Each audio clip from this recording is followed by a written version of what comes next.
At bukas siguro, kung merong internet, magla-live tayo doon nang makita nyo naman. Sigurado ko, habang naglalayag doon sa boat, makaka-live tayo. Ang titignan natin kung tayo makakapag-live doon mismo sa isla.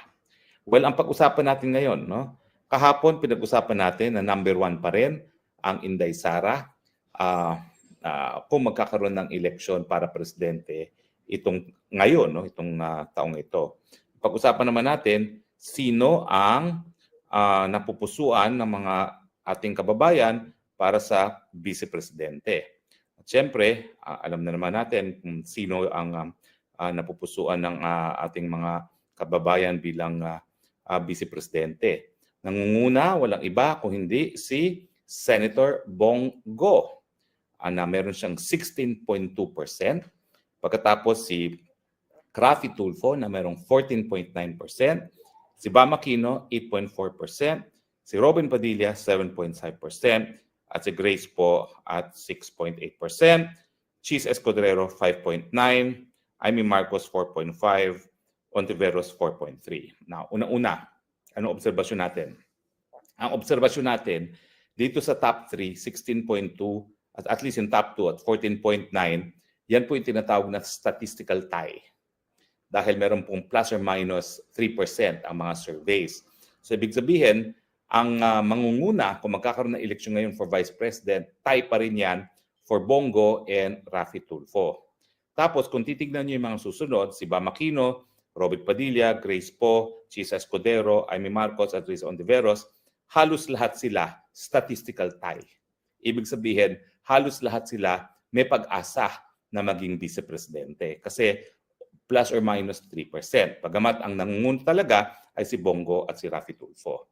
Now, syempre, ang obserbasyon natin ay nabago na kasi yung survey pagdating sa pagka-presidente. Dati, halos statistical tie si Inday Sara at saka si Raffy Tulfo. Pero ngayon, ang layo na ni Inday Sara, no? 31.4 samantalang si Raffy Tulfo 10.3.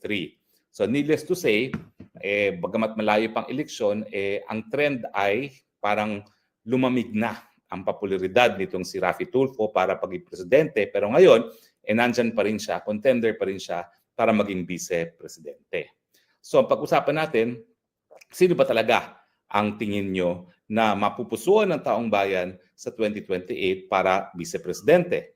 Well, wala naman kasing kaduda-duda na itong si Bongo ay contender na talaga for vice president. Unang-una, nakadalawang eleksyon na siya as senador. No? Nung una, nasa top 5 siya. Itong pangalawa, number 1 at 26.7 million votes. Actually, record yung kanyang boto na nakuha bilang top-notcher sa Senado. Pero gaya ng sinabi natin nung isang live natin, wala namang ibig sabihin yung pagiging top-notcher kasi nga yung mga top-notcher sa Senado parang merong curse, hindi na nanalo bilang presidente or vice president. No? Ang mga halimbawa dyan, syempre nadyan si Loren Legarda, na perennially number 1, si Jovi Salonga, pinakamaraming beses na nag-number 1, at saka si Grace Poe na nag-number 1, na hindi rin nagwagi sa mas mataas na posisyon.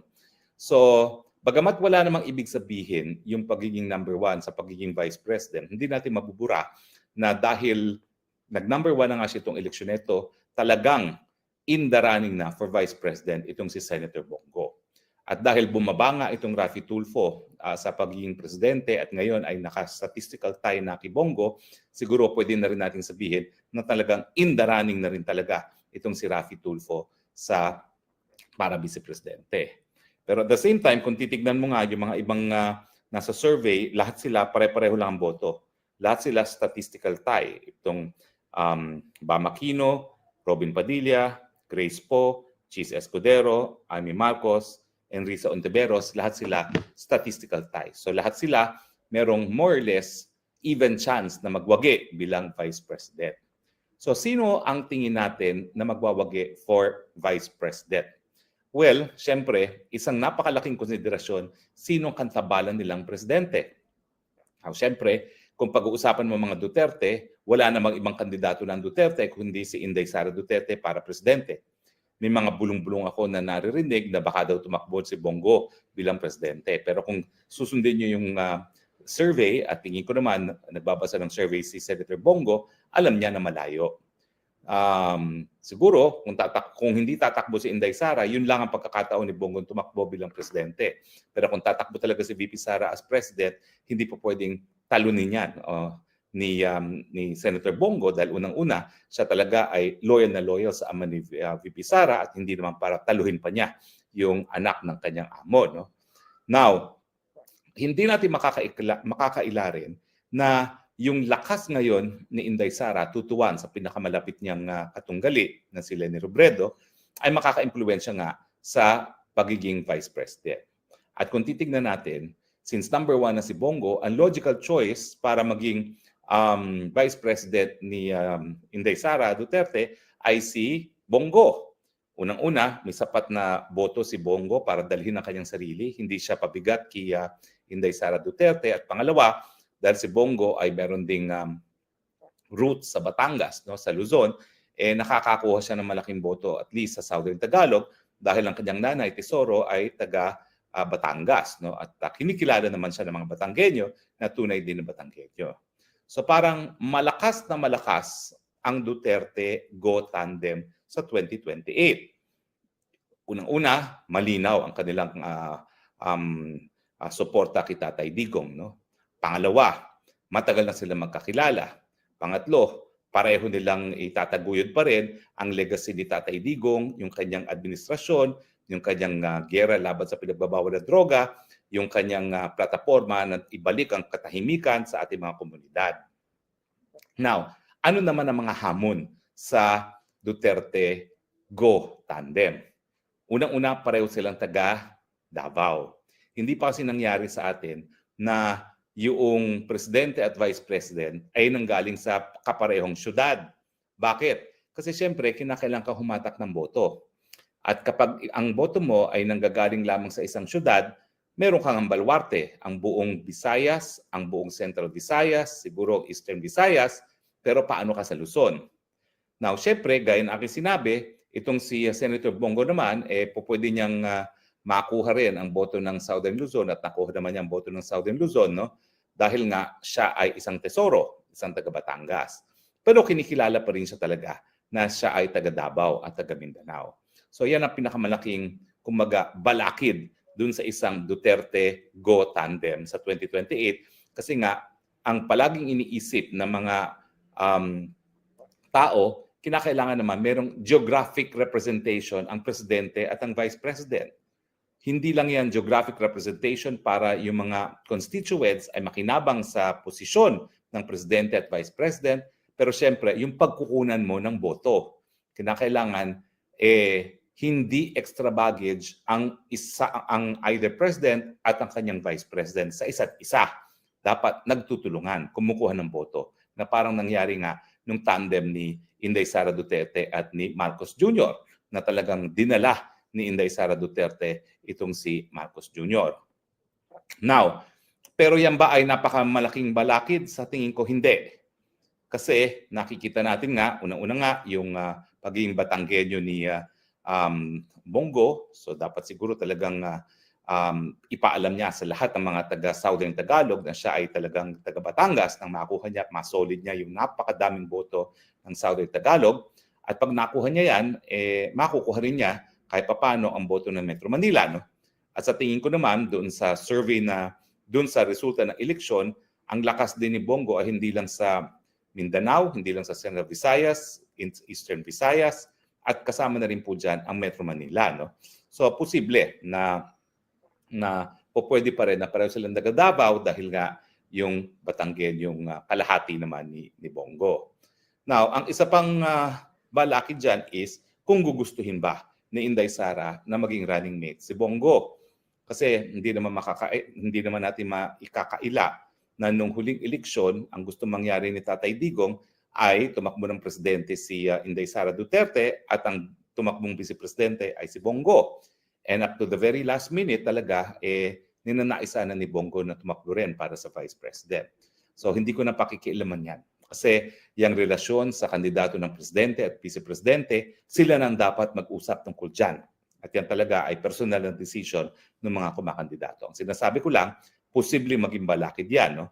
Unang balakid nga ay yung pareho silang taga Davao na pwede naman maibsan dahil ang Bongo ay ang nanay ay taga Batangas. At pangalawa, whether or not gugustuhin ni Inday Sara na maging vice president niya si Bongo. Now, tignan naman natin yung mga ibang kandidato, no? Si Rapi Tulfo, well, walang kaduda-duda, mukhang tatakbo na yan ng vice president. Ang issue lang ay siya ba'y mananalo.